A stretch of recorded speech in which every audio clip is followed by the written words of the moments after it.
नमस्कार मु शुभांगी स्वागत करुछि सत्यपाठ को। शिक्षा व्यवस्था को नहीं उठिछि प्रश्न, बढ़ुछि ड्रॉप आउट संख्या एवं स्कूल प्रति पिलांकर आंतरिकता। रायगड़ा कोरापुट रे सबुठु बेसी पिला ड्रॉप आउट होउथिबा जणा पडुछि एवं पुअंक तुलन रे झियोंक संख्या ड्रॉप आउट रे कम रहिछि। नवम दशम श्रेणी छात्र छात्री संख्या सर्वाधिक रही। झियो 12.5%, पुआ 17.3% थिबा बेले षष्ठ रु अष्टम 3.2% एवं प्रथम रु पंचम 0.7% पिला पाठ पढ़ा छाड़ुछंती बोली चर्चा धरिछि। तेबे विधानसभा रे निकट रे आरंभ दिन राज्यपाल निज अभिभाषण रे कहिथिले जे शहीद माधव सिंह हाथ खर्च योजना आसीबा परे पिला स्कूल को फेरुछंती एवं पाठ पढ़ुछंती बोली। मात्र राज्यपालंकर अभिभाषण एवं सरकारी व्यवस्थार खाप खाउ नथिबारु कोउठी ना कोउठी प्रश्नवाची एहा मध्य सृष्टि होउछि जे केते सत्यता थिला राज्यपालंकर अभिभाषण रे बोली।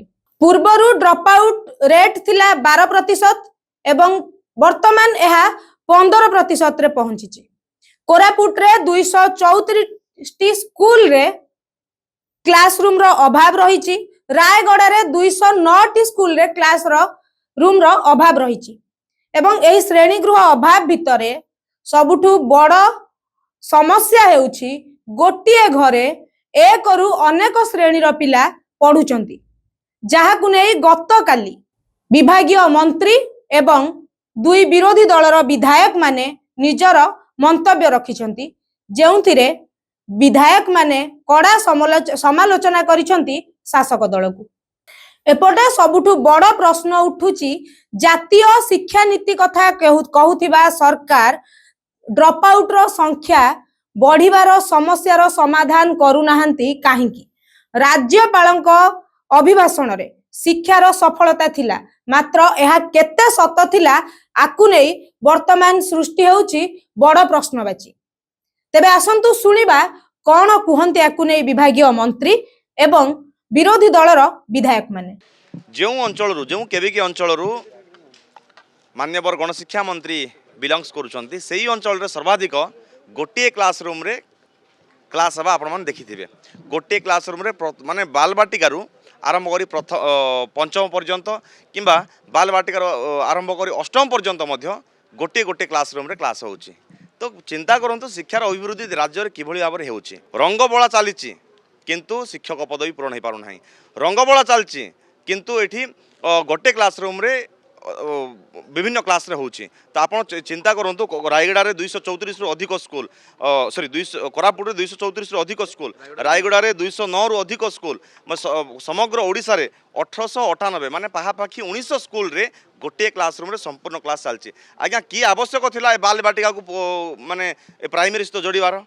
एटी शिक्षक नियुक्ति देउना पुणी आउ गोटे क्लासरूम जोड़ी देउछंती, पुणी आउ थरे पुणी गोटे शिक्षक नियुक्ति देउना एभली अव्यवस्था केबे मध्ये राज्य उन्नति हो पारिबो नाही। आ पई सरकार तुरंत पदक्षेप नियंतु, एडिशनल क्लासरूम टा आरंभ करी आवश्यक पदवी पूरण करंतु एवं शिक्षार उन्नति आणंतु, नहले आसंता दिन रे आंदोलन हबो। भारत वर्ष रे शिक्षा नीति 2020 लागू कले एवं घोषणा कले जे सबु स्कूल को आमे अपडेट करिवो। गोदावरी वर्ष मिश्र का नाम रे गोटे नूतन योजना तैयारी करिवो, गोदावरी मिश्र आदर्श विद्यालय। किंतु कौनसी गोटे जगह रे आदर्श विद्यालय पर खोलिला नहीं कि से कार्यक्रम को आगेला नहीं, शिक्षक नियुक्ति हैला नहीं कि शिक्षा व्यवस्थार उन्नति हो पारला नहीं। तेणु ये हूँ वास्तव चित्र जहाँ पदार पड़ी हाटरे पड़ी दांडे गड़ुची। आज एक प्रश्न उत्तर रे मंत्री महोदय स्वीकार करछंती जे 1800 विद्यालय रे एकक श्रेणी गृह अधिका श्रेणी गृह नहीं। तेणु ये हूँ भारतीय जनता पार्टी सरकार 2 वर्षर शिक्षा व्यवस्था रे सफलता। देखंतु जोटी सिंगल क्लासरूम रही आम सरकार आसीबा परे आमे एडिशनल क्लासरूम गुड़ा को देवा पाई आमर व्यवस्था होईचे।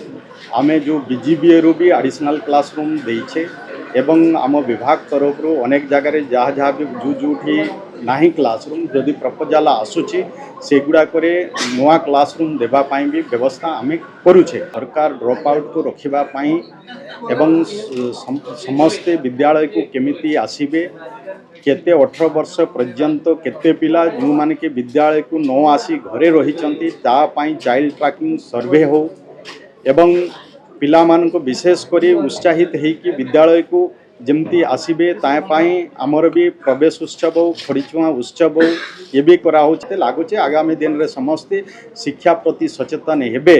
ଆଉ ଯଦି ବି କିଛି ଯଦି ତ୍ରୁଟି କିଛି ଆସୁଛି ନିଶ୍ଚୟ ଆମେ ବି ତାକୁ ଅନୁଧ୍ୟାନ କରି ଆଗାମୀ ଦିନରେ ସେ କିଛି ଯେଉଁ ଅସୁବିଧା ହେଉଛି ଯେଉଁମାନେ କି ଡ୍ରପ୍ ଆଉଟ୍ ହେଉଛନ୍ତି ଯେଉଁମାନେ ଏକ୍ଜାମ୍ ଆପିୟର କରୁନାହାନ୍ତି ଆମେ ସେମାନଙ୍କୁ ଆଉ ବି ସଚେତନ କରିବୁ। ଅଧିକା ଆମ ଛାତ୍ରଛାତ୍ରୀମାନେ ଏକ୍ଜାମ୍ରେ ଆଉ କେମିତି ଆକୃଷ୍ଟ ହେବେ, ଏକ୍ଜାମ୍ ଆପିୟର କରିବେ ଏବଂ ଏଥିରେ ଡ୍ରପ୍ ଆଉଟ୍ ହେଉ ଏକ୍ଜାମ୍ ଆପିୟର ନ କରିବା ହେଉ ଏସବୁରେ ବି ନେଇକି କେମିତି କମି ଆସିବ ସେଥିପାଇଁ ବି ଆମ ବିଭାଗ ତରଫରୁ ଆମ ସରକାର ତରଫରୁ ପ୍ରୟାସ। ଶୁଣିଲେ ତ, ଆଜିର ଛାତ୍ର କାଲିର ଭବିଷ୍ୟତ। ଶିକ୍ଷା ହେଉଛି ଆମର ଭବିଷ୍ୟତ। ଯଦି ଆଜି ସତର୍କ ନ ହେବା ତେବେ କାଲି ଏହାର ଫଳାଫଳ ଆମକୁ ହିଁ ଭୋଗିବାକୁ ପଡ଼ିବ। ନମସ୍କାର।